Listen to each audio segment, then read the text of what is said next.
नमस्कार, good afternoon. सास, बहू और सेंसेक्स के आज के इस एपिसोड में आप सबका स्वागत है। हफ्ते का आखिरी दिन, एक सैंडविच सेशन। छुट्टी से आए, छुट्टी में जाने वाले हैं, लेकिन आपकी मदद करके जाएंगे। मदद करने के लिए आज हैं प्रॉफिट मार्ट के हेड रिसर्च अविनाश गोराक्षकर साहब। अविनाश जी, स्वागत है आपका। अच्छा, अविनाश जी से बातचीत की शुरुआत करूं उससे पहले जरा डायरेक्टर साहब ये दिखा रहे ये इंस्टाग्राम आईडी, वो ट्विटर आईडी, वो टोल फ्री नंबर, वो व्हाट्सएप नंबर, सब आपको आपकी स्क्रीन पर नजर आएगा। इस इंस्टाग्राम आईडी में ध्यान रखिएगा, कोई स्पेशल कैरेक्टर नहीं है प्लीज। मुझे पता है कुछ अकाउंट्स क्रिएट हो गए हैं सिमिलर नाम से जो आपसे चैट तक कर रहे हैं। मुझे पता है आप में से कई लोगों को कंप्लेंट रेज कर चुके हैं। प्लीज रिपोर्ट करिए, ब्लॉक करिए। सिर्फ यही आईडी है, इसमें ना कोई डॉट है ना कुछ है। ऐश वर्मा 111, चाहे वो इंस्टाग्राम पे है चाहे वो ट्विटर पे, यही है। और मुझे पता है उसमें फाइनेंशियल ट्रांजैक्शन वगैरह कराना चाहते हैं, प्लीज ध्यान रखिएगा। मुझे तो उसने ऑलरेडी ब्लॉक कर रखा है।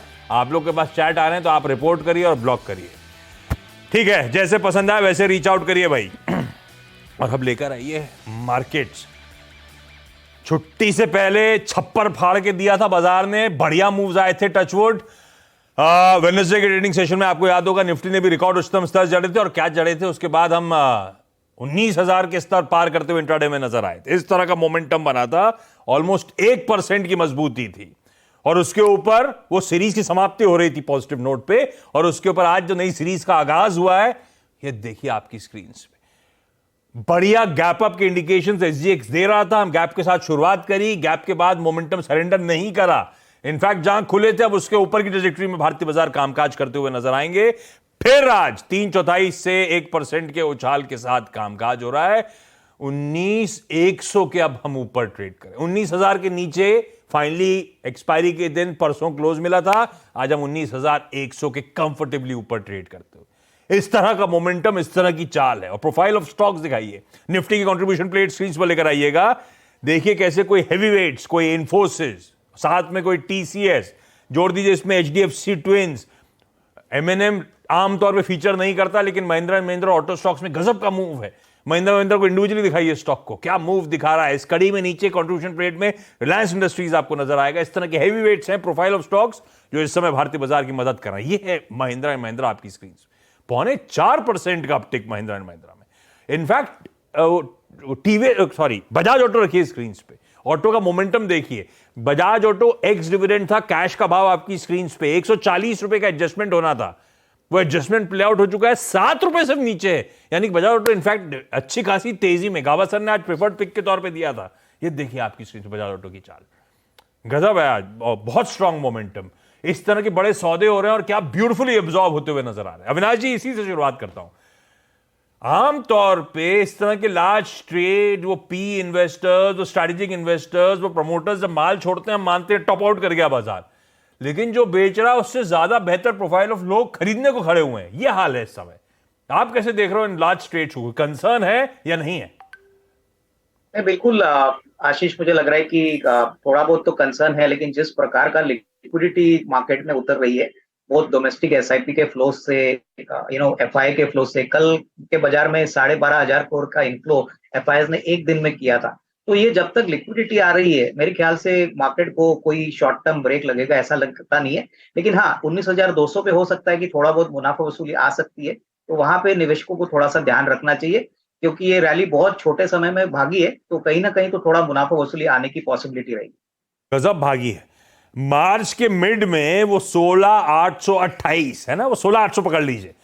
मार्च के मिड के 16,800 से हम 19,200 की तरफ बढ़ चले महज 3.5 महीने में। इस तरह का गजब का अपटिक, टचवुड, क्या मूव्स आए भारतीय बाजारों में। और शायद हम में से ज्यादातर लोगों को बाजार के इस मूव ने पॉजिटिवली सरप्राइज ही किया होगा। खैर, सवाल जवाब के सिलसिले की शुरुआत कर रहा हूं। आज गुरुग्राम, गाजियाबाद, जबलपुर जाना है। सब आपको आपकी स्क्रीन पर रेडी नजर आएंगे। आई एम होपिंग कोई बारिश पता नहीं वहां पे हो रही है, मुंबई में तो बहुत हो रही है, बहुत बढ़िया बारिश हो रही है।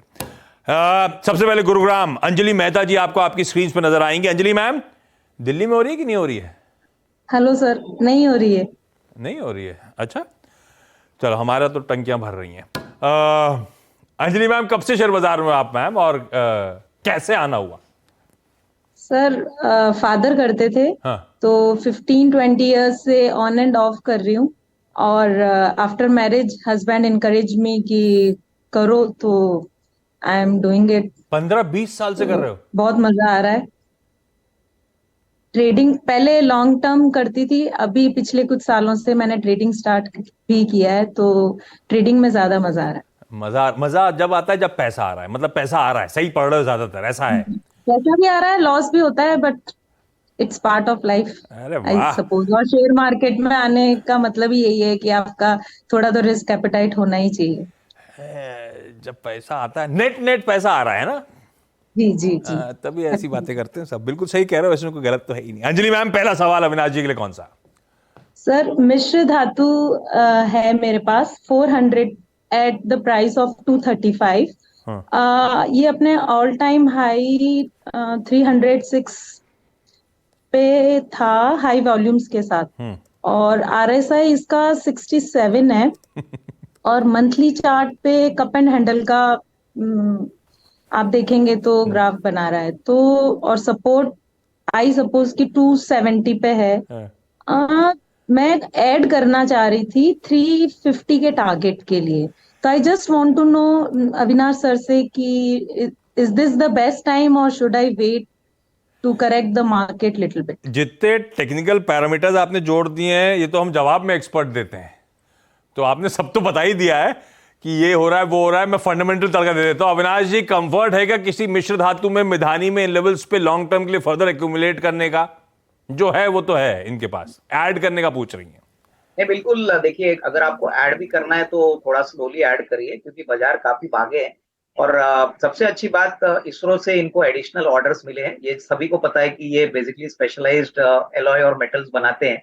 और इसरो और जो भी स्पेशलाइज्ड एप्लीकेशन होते हैं, वहां पे मिश्र धातु एक स्ट्रेटेजिक सप्लायर है। तो मुझे लग रहा है कि अगले साल 1.5 साल की बात करें तो डेफिनेटली नया हाई लगने की पॉसिबिलिटी रहेगी, क्योंकि ऑर्डर बुक रिकॉर्ड हाई पे चल रहा है। एग्जीक्यूशन भी कंपनी की काफी अच्छी है। और मुझे लग रहा है कि अगर आपका नजरिया कम से कम 12-15 महीने का है तो 350 क्या, उससे भी ऊपर आपको अच्छा खासा रिस्क रिवॉर्ड मिलेगा। डिफेंस शेयर्स में थोड़ा सा अंडर परफॉर्म करने वाला काउंटर है, लेकिन फंडामेंटल्स बहुत स्ट्रॉन्ग है। मिश्र धातु। चलिए, गाजियाबाद से सुधा चौधरी जी जुड़ती हुई। सुधा मैम, गुड आफ्टरनून। नमस्कार अविनाश जी। नमस्ते मैम। सुधा मैम, कितना समय हो गया, आप क्या करते हो सुधा मैम, और कितना समय से शेयर बाजार से जुड़े हो? मैं अभी तो हाउसवाइफ हूँ। हाँ। लेकिन मैं बहुत पहले 2003 से शुरू की थी। 2003 से आप भी हो? जी, 2002 दशक से आप भी हो, बाजार से जुड़े हो आप कह रहे हो? लेकिन बीच में मैं 11-12 साल तक ब्रेक ले ली, क्योंकि बच्चे उस एज में बच्चों को थोड़ा देखना था। तो मैं अभी 2 साल से फिर से शुरू की हूँ। तो अब बच्चों को देखने की जरूरत नहीं पड़ती, बड़े हो गए? जी, अब बड़े हो गए। तो अच्छा, टेक्निकली देखते हो, फंडामेंटली चुनते हो, लॉन्ग टर्म पोर्टफोलियो बना रहे हो, या आजकल स्क्रीन के सामने बैठ के खरीद फरोख्त चलता रहता है? ट्रेडिंग करती थी। हाँ। और सब ब्रोकरशिप भी ली हुई थी पहले, लेकिन अब वो सब बंद कर दी। वो अब अपना लॉन्ग टर्म इन्वेस्टमेंट करती हूँ। आज सब मंजे हुए खिलाड़ी आ रहे हैं भाई। वाह। तो भाई सुधा मैम, फिर सब तो आप जानते ही हो, सब ब्रोकर भी थे। कुछ जानना है या कुछ बताना है? नहीं जानना, अभी मैं 2-3 स्टॉक में फंस गई हूँ। तो मेरे को समझ में नहीं आ रहा क्या करूँ। हाँ। पहला कौन सा है? पहला तो बैंक ऑफ इंडिया है, 400 शेयर्स है, 96.8 पे खरीदी थी। अब मार्केट इतना हाई टच कर रहा है, लेकिन हमारे स्टॉक तो बढ़ नहीं रहे। ये लॉन्ग टर्म के लिए लिया था कि कभी ट्रेडिंग में लिया था जब खूब चल रहा था? लॉन्ग टर्म के लिए ही लिया। ये बात सही है, सरकारी बैंक सब पस्त पड़ गए हैं बीच के अच्छे उफान के बाद। अविनाश जी, बोरी बिस्तर बांधने का समय सरकारी सिक्लिकल्स का, या अभी दमकम है, इंतजार करूं वापस तेजी लौटेगी? नहीं, मुझे लग रहा है कि देखिए, फंडामेंटल्स तो बैंक ऑफ इंडिया के काफी स्ट्रांग है, लेकिन कहीं ना कहीं मुझे लग रहा है कि स्टॉक थोड़ा रेजिस्टेंस दिखा रहा है। आपका नजरिया मेरे ख्याल से थोड़ा सा लंबा रखना चाहिए, क्योंकि जो अभी इस साल के नंबर्स आएंगे, यहाँ पे हमने देखा है कि क्रेडिट ग्रोथ अगर 13-14% होता है तो बैंक ऑफ इंडिया को भी ग्रो करने में अच्छी खासी पोटेंशियल मिलेगी। थोड़ा सा इंतजार करिए, थोड़ा पेशेंस आपको रखना पड़ेगा, क्योंकि ये थोड़ा सा स्लो मूविंग स्टॉक है और छोटा बैंक है। ज्यादातर हमने देखा है कि जो बड़े बैंक्स है, जैसे bank of Baroda, Canara bank, SBI, यहाँ पे अच्छी चाल चली है। तो मेरे ख्याल से ये भी स्टॉक चलना चाहिए, बट नजरिया कम से कम 12-18 महीने का रखिए। बैंकिंग मुझे लग रहा है अच्छी तरह से आउट परफॉर्म करेगा और आपको डेफिनेटली अच्छी खासी कमाई यहाँ से होगी। टाइम फ्रेम थोड़ा लंबा रखिए। सुधा मैम, आप तो सब ब्रोकर थे, क्लाइंट ने लिया होता तो क्या जवाब देते उसको? वही मैं भी यही बोलती बस तो ठीक है, नो डाउट बैंक तो अच्छा ही है। बस तो फिर भरोसा रखिए भाई। अविनाश कह रहे हैं कि अभी तो सर बैंक्स में फिर मोमेंटम लौटेगा। जबलपुर से सपना पटेल जी। सपना मैम, गुड आफ्टरनून। ये एमपी में तो बीच में बहुत बारिश हुई थी, अभी भी हो रही है क्या? नहीं सर, अभी नहीं हो रही है, आज नहीं हो रही। भोपाल में तो हुई थी बीच में, वो 18-20 घंटे कंटिन्यूस चलती चली गई। जबलपुर में ऐसा नहीं हुआ? आज नहीं हो रहा सर, आज नहीं हो कल हुई रहा। थी। चलो लक्की है सबके सब, आज नहीं हो रहा, अच्छा है, क्योंकि पिछली बार सबके कनेक्शन ही स्टैब्लिश नहीं हो पाए थे, बड़ी दिक्कत आ गई थी शो में। अच्छा है कि इस समय नहीं हो रही। सपना मैम, पहला सवाल कौन सा? सर वैभव ग्लोबल पे है। लिया हुआ है कि लेने का मन बना रहे हो? 285 शेयर हैं, 485 बाइंग प्राइस पे। क्यों लिया था एवरेज वैभव करना ग्लोबल? चाहिए या होल्ड? क्यों लिया था? सर लॉन्ग टर्म के लिए। आइडिया कैसे आया था? आपने कुछ सेल्फ स्टडी करी थी या कुछ और रीजन था? हाँ, थोड़ा सा मैंने देखा था, फंडामेंटल स्ट्रांग था। अच्छे लगे थे फंडामेंटल? सर कुछ स्टडी की थी। तो अच्छा करी थी अपनी सेल्फ स्टडी से वैभव ग्लोबल चुना था मैंने, और दाव गलत पड़ गया, जो भी है। अविनाश जी, 450 के आसपास खरीदा हुआ स्टॉक 175 रुपए पर शेयर का नुकसान हो रहा है। क्वांटिटी भी डिसेंट है, 285 शेयर। अब क्या करूं? मेरे ख्याल से देखिए, इन्होंने जब शेयर खरीदा था तभी यूरोपियन मार्केट्स काफी अच्छे फॉर्म में थे। अभी इनका जो मेन टारगेट मार्केट है वैभव ग्लोबल का, वो यूरोप है, और वहां से अभी भी दिक्कतें कुछ कम नहीं हुई। तो अगर आपका नजरिया सिर्फ 3-6 महीना है तो मुझे नहीं लग रहा है कोई बड़ा ट्रिगर होगा। हालांकि कंपनी बहुत अच्छी है, यहाँ पे विजय केडिया जी का भी स्टेक यहाँ पे है, तो मेरे ख्याल से काफी बड़े इन्वेस्टर्स ने यहाँ पे निवेश किया है। लेकिन री रेटिंग के लिए आपको कम से कम 1-1.5 साल इंतजार करना पड़ेगा। अगर आप लॉस बुक नहीं करना चाहते तो आप होल्ड करिए, लेकिन टाइम फ्रेम थोड़ा लंबा रखिए, क्योंकि hopefully second half of FY24 में रिकवरी अगर यूरोपियन मार्केट्स में अच्छी खासी आती है तो वैभव ग्लोबल डेफिनेटली अच्छी खासी परफॉर्मेंस दिखाएगा, क्योंकि यूरोप उनके लिए एक बहुत बड़ा मार्केट है। अच्छा, क्विकली एक सवाल और लेता हूं, समय कम है अविनाश सर। अंजलि मैम, अगला सवाल कौन सा? सर नेक्स्ट क्वेश्चन है ग्रेनुअल्स पे। 300 शेयर्स हैं 346 पे, और लो पीई है, ट्रेंड भी इसका रिवर्सल है। एक्चुअली फार्मा सेक्टर इतना चला है पर ग्रेनुअल्स नहीं चला है, तो समझ नहीं आ रहा है। अविनाश जी, कैसी है ग्रैन्युल्स लॉस हो भाई? रहा है। एक्चुअली फार्मा कई सारे स्टॉक अपने हाइस पे खड़े हैं, या पिछले कुछ दिनों में बहुत अच्छा मोमेंटम दिखाया है। ग्रैन्युल्स कैसा है फंडामेंटली? 50 रुपए पर शेयर का लॉस। कंपनी तो अच्छी है, बट मुझे लग रहा है कि थोड़ा सा इंतजार करना पड़ेगा, क्योंकि कंपेयर टू फॉर्मुलेशन जो कंपनियां है, इनका ज्यादातर फोकस बल्क ड्रग्स और एपीआई पे है। तो यहाँ पे मुझे लग रहा है मार्जिन प्रेशर शायद 1-2 क्वार्टर्स के लिए आपको देखने को मिलेगा। तो आपको लॉस बुक नहीं करना है तो होल्ड करिए, बट अदरवाइज अच्छे विकल्प है, जैसे सन फार्मा है, टोरेंट फार्मा है, वहां पे मुझे लग रहा है कि risk reward will be better than ग्रैन्युल्स। Sudha ma'am, अगला सवाल बैंक ऑफ इंडिया के बाद। सर वेदांता मैं ली हूँ 200 शेयर 320 पे। लॉन्ग टर्म के लिए लिए भी? डिविडेंड तो बहुत अच्छा देता है, तो मैं सोच रही थी कि क्या ऐसा डिविडेंड आता रहेगा या? हाँ, ये बात सही है भाई। बहुत सारा हिंदुस्तान जिंक का पैसा तो सकआउट कर लिया ऑलरेडी वेदांता ने। अब ये डिविडेंड प्ले के तौर पे अभी भी कुछ क्वेश्चन मार्क लग गए हैं क्या अविनाश सर? ऐसा बताओ आप। नहीं, बिल्कुल नहीं। मुझे लग रहा है कि डिविडेंड की जो आउटफ्लो है और पेमेंट है वो बरकरार रहेगी। देखिए, वेदांता में डिविडेंड हर क्वार्टर में कंपनी डिक्लेयर करती है। पहला क्वार्टर FY24 भी इन्होंने डिक्लेयर किया है, तो ये सिलसिला मेरे ख्याल से जारी रहेगा, तो इसमें कोई डाउट नहीं। घबराने की जरूरत नहीं है भाई, अच्छे कैश जनरेट करती है और पीएलसी को देने के लिए निकालेगी, तो हम सबको भी उसका फायदा मिलेगा। पीएलसी मतलब इसका पेरेंट। सपना मैम, कौन सा अगला वैभव ग्लोबल के बाद? Sir HDFC life. कितने पे लिया है मैम? सपना मैम, ले रखा है क्या ऑलरेडी? कितने पे लिया है? 69 पे, वो सॉरी 580 पे। लॉन्ग टर्म के लिए लिया हुआ है। 69 शेयर है, 580 की बाइंग प्राइस। तो बढ़िया भाव पे। इसमें पूछूं क्या, मुनाफा बांध लूं या रखे रहूं, ऐसा पूछ लूं क्या? हाँ सर। अविनाश जी, क्या करूं? नहीं, यहाँ पे होल्ड करें। देखिए, HDFC लाइफ में काफी अच्छी तेजी आज भी स्टॉक में देखने को मिली है, और बहुत समय के बाद इंश्योरेंस कंपनीज अभी वापस अपने रन रेट पे आई है। तो यहाँ पे नजरिया थोड़ा सा मीडियम लॉन्ग टर्म रखिए। मुझे लग रहा है इस लेवल से भी अच्छी खासी कमाई आपको होगी। चलिए भाई, अंजलि मैम, सुधा मैम, सपना जी, थैंक यू सो मच जुड़ने के लिए, अपनी क्वेरीज इस प्लेटफॉर्म के थ्रू रेज करने के लिए। अविनाश जी, आप जाओ उससे पहले, एक तो वेंचर्स करके एक आईपीओ खुला था, वो मेन बोर्ड का, वो सुबह मैंने चर्चा कर ली है। 2 एसएमई के आईपीओ आज से खुले हैं, तो मैंने कहा आपसे एक बार आप आए हो, ट्रैक करते हो तो बताओ।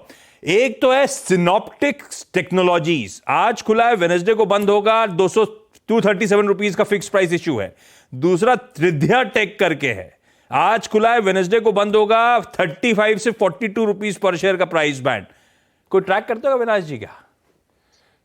देखिए, सिनॉप्टिक टेक्नोलॉजीज में हमको लग रहा है एक अच्छा खासा रिस्क रिवॉर्ड लॉन्गर टर्म में बन सकता है। कंपनी सॉल्यूशंस और सर्विसेज के प्रोजेक्ट्स में आईटी सर्विसेज का काम करती है। काफी बड़े कस्टमर्स है इनके, जैसे कि बीएसएनएल है, टाटा कम्युनिकेशंस है, कोटक बैंक है, एसबीआई है, प्लस आदित्य बिरला ग्रुप को ये केटर करती है। और मुझे लग रहा है कि सबसे बड़ी बात, इनका जो आईटी मैनेज सर्विसेज का पोर्टफोलियो आशीष, वो बहुत तेजी से बढ़ रहा है। करीबन 60% मैनेज सर्विसेज से आता है और आने वाले दिनों में ये आईटी सिक्योरिटी मार्केट को ट्रैक करेंगे। तो प्रोस्पेक्ट्स डेफिनेटली लॉन्ग टर्म के लिए बहुत अच्छे हैं। नंबर्स भी काफी अच्छे हैं। 50 करोड़ पे इन्होंने 4.25 करोड़ का प्रॉफिट पिछले साल किया था और फर्स्ट 9 मंथ में ऑलरेडी 5.25 करोड़ का प्रॉफिट रिकॉर्ड किया। तो लंबी अवधि के लिए डेफिनेटली इसमें अच्छा रिस्क रिवॉर्ड बन सकता है। तो इसमें डेफिनेटली आप कंसिडर कर सकते हैं।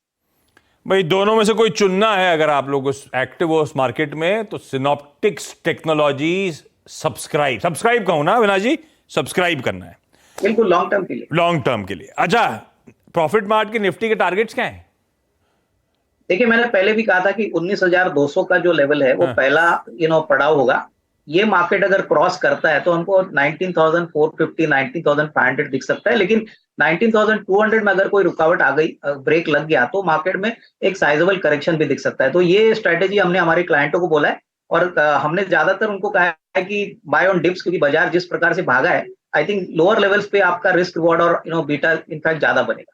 तो वो अब की बार 20,000, इसे नारे रहने ज्यादा जज्बाती मत हो अभी उसको लेकर, है ना?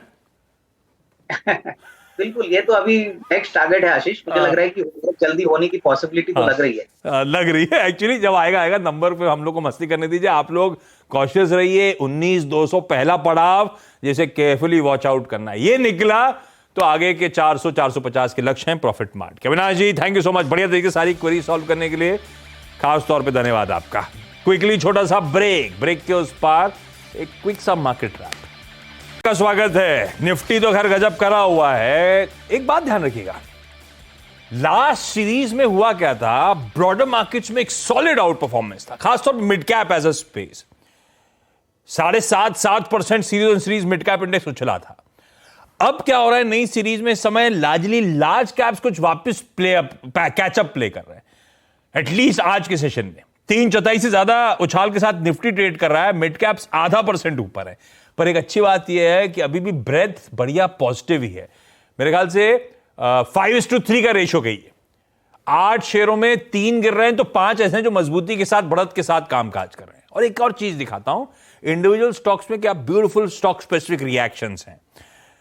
वायदा का टॉप गेनर HDFC AMC, वो स्टेक सेल वगैरह ओवरहैंग खत्म, टोटल एक्सपेंस रेशियो TER पे कुछ कड़ा हो सकता है। मार्केट रेगुलेटर से भी फिलहाल के लिए सब कुछ टल गया और कमेंट्री कहती है कि शायद नया ड्राफ्ट प्रपोजल जो है वो उतना स्ट्रिक्टर नॉर्म्स के साथ ना आ रहा हो। HDFC AMC देखिए, वायदा का टॉप गेनर 11% प्लस के मूव्स हैं। ऐसे ही ऑन द फ्लिप साइड वो MCX आज हम लोग सुबह चर्चा कर रहे थे, 63 मून्स के साथ कॉन्ट्रैक्ट रिवाइज कर दिया है, 6 महीने एक्सटेंड कर दिया है, 44% एक्स्ट्रा पैसा देकर वो कॉन्ट्रैक्ट एक्सटेंड हुआ है।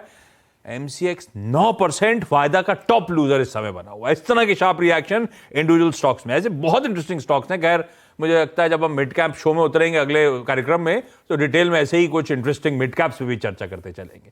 लेकिन छोड़े जा रहा हूं बढ़िया मार्केट्स के साथ।